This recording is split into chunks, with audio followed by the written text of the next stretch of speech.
We're moving along with another Club Grayskull figure today, taking a look at one of the big bads in all of Motu. That, of course, has to be the one and only Mer-Man. We've got him here with the standard Masters of the Universe Classics Club Grayskull brown mailer box. We can see the He-Man logo with the character name, and then inside this box we have got the slip cover, which has the jaw bridge as well as the He-Man and the Masters of the Universe logo on the back side.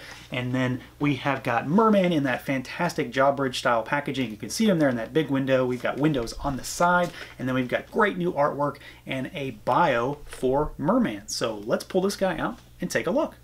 Alright guys, here is our Mer-Man figure out of the package. This is of course one that a lot of people have been really looking forward to. I mean, it's Mer-Man. He is one of the major mainstays of the evil side of Masters of the Universe, and certainly a favorite character of mine. So I was definitely interested to get a hold of this guy, and I am happy to report that for the most part I'm pretty happy with this guy. He doesn't have any of the same kind of articulation or wonky joint issues that some of my other figures have had.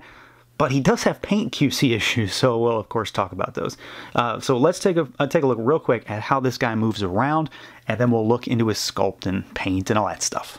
So as far as articulation goes, this is going to be basically what you would expect from a current, Filmation Club Grayskull figure.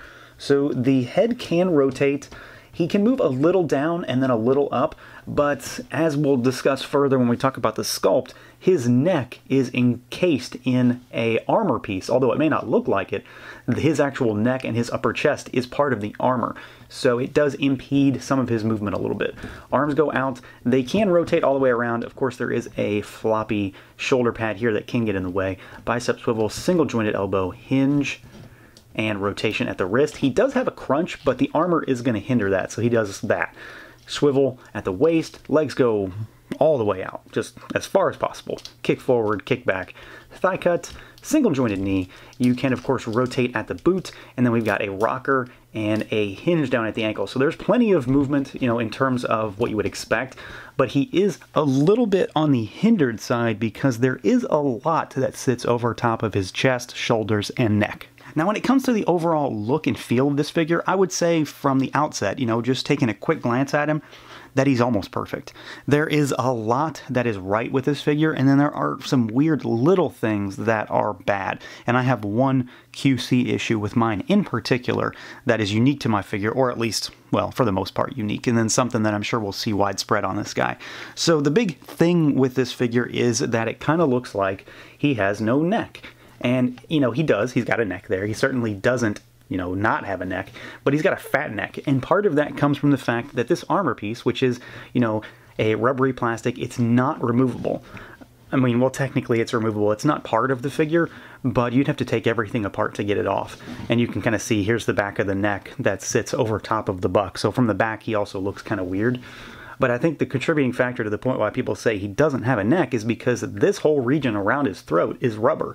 So it makes it look thicker and fatter, and it just makes him look kind of stubby, which is definitely a problem. It's not something that I personally really care about. It's not ruining the figure for me in any way, but it is kind of an odd choice. They didn't necessarily have to do that. I'm sure there is a reason for it, but I can't tell you what that reason is.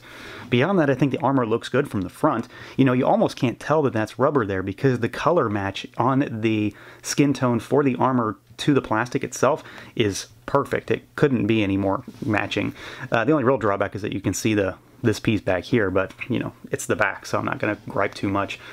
Beyond that, though, the figure is really, really standard. There's not too much crazy going on here. You've got standard buck, you've got the kind of loincloth thing, and you've got monster feet on him. The only real issue that I would say we're going to see widespread on this guy is that the hinges on the ankles and the wrists are painted. They're already chipping. I mean, they were chipping before they came out of the box. So this one in particular on his left hand is already chipped, and it's unfortunate. It's really unavoidable if you're going to paint the joints, though. If they decide to paint them, they're going to chip. It's just not possible, really.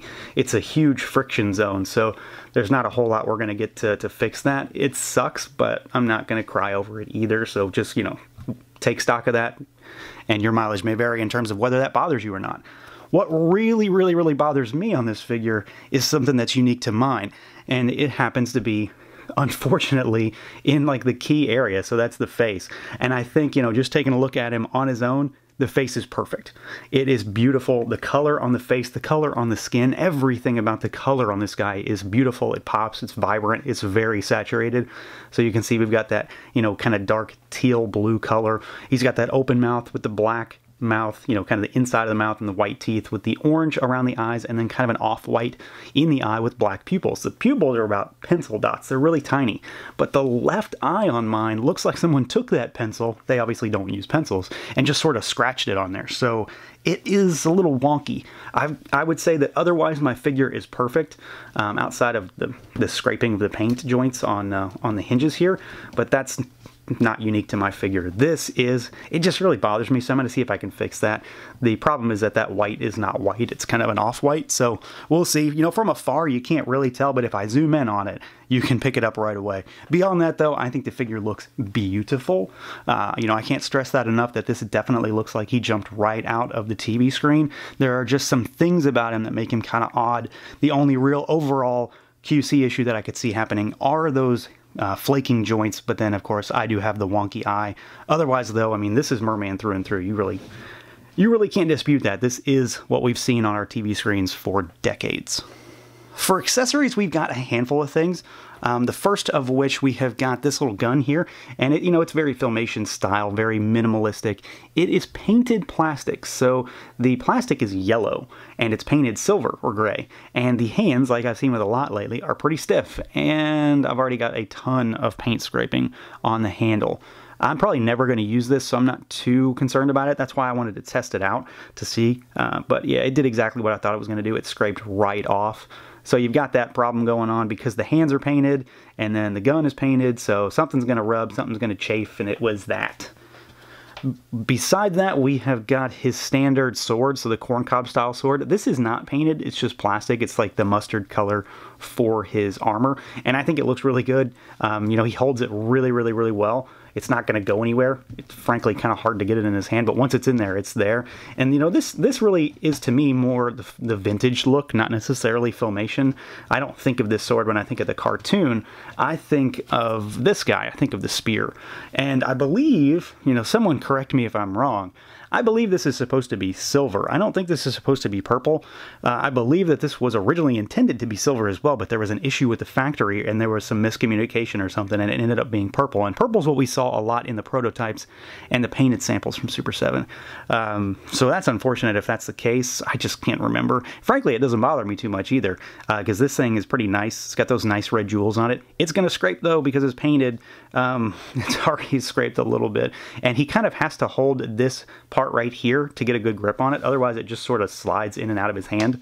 He doesn't have a grip until he gets it into that little area up there. So keep that in mind when you're posing him. But if you want to use the sword, you're not going to have any issues. It's just when you use either the spear or the gun where you might have that problem because it's paint on paint. So overall, I am pretty happy with this figure. That is, of course, taking into consideration some of the issues that I've found with the scraped joints and the scraped weapons and my wonky eye. The fat neck thing doesn't really bother me so much that it is a curiosity to me. I'm just not sure why they went that route, but it doesn't do anything for me one way or the other, really. My biggest concern is that eye that I have the issues with, and I'm sure I'll figure out a way to fix that and match that paint up well and do something about it. Beyond that, though, this figure is beautiful to look at. The colors are vibrant and saturated and perfect as far as I'm concerned for TV accuracy.